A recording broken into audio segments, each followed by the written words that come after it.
الرحمن الرحیم، خواتین و حضرات، خواجہ مظہر صدیقی آپ کے پاس حاضر ہے۔ ایک چھوٹا سا سبق آموز واقعہ آپ کی خدمت میں پیش کرنا چاہتا ہوں۔ یہ مجھے کسی دوست نے سنایا کہ ایک نوجوان کو، لڑکے کو کسی لڑکی سے محبت ہو گئی۔ دونوں کی محبت پروان چڑھنے لگی اور محبت بہت آگے بڑھ گئی۔ لڑکے کے والدین نے، اس کے بہن بھائیوں نے اسے سمجھایا کہ وہ لڑکی والے جو ہیں وہ بہت طاقتور ہیں، پیسے والے ہیں اور وہ کسی بھی وقت تمہیں نقصان پہنچا سکتے ہیں۔ وہ لڑکا اور لڑکی دونوں محبت میں آگے بڑھے۔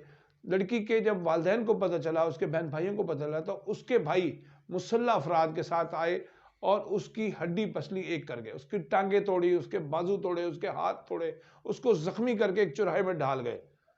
اور انہوں نے لڑکے کے گھر فون کیا کہ آپ کا بچہ فلاں چوک میں زخمی پڑا ہے، اس کو اٹھا لے۔ لڑکے کے والدین گئے، اس کو اٹھایا، اس کو ہسپتال میں داخل کروایا اور بہت دنوں تک اس کا علاج ہوتا رہا۔ چند دن بعد جب وہ ہوش میں آیا، وہ اپنے حواس قائم ہوئے اس کے، تو اس کی بڑی بہن نے اسے کہا کہ دیکھا وہی ہوا نا جس کا ڈر تھا، دیکھو تمہارا کیا حال کیا ہے۔ تمہیں پہلے منع نہیں کرتے تھے، تمہیں سمجھاتے نہیں تھے، تمہیں منع نہیں کیا تھا کئی دفعہ، تم نے کیوں نہیں ہماری بات مانی؟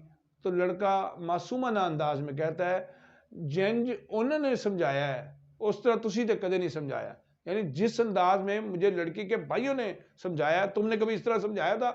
تو خواتین و حضرات، یہ المیہ ہے، افسوسناک صورتحال ہے کہ ہم آج کے بچے کو، نوجوان کو کوئی نصیحت کرتے ہیں پیار سے، محبت سے، مختلف حربے آزما کے، تو وہ پیار بھری بات کو نہیں سمجھتا، وہ سختی، درستی، سزا، مار پیٹ والی بات کو سمجھتا ہے۔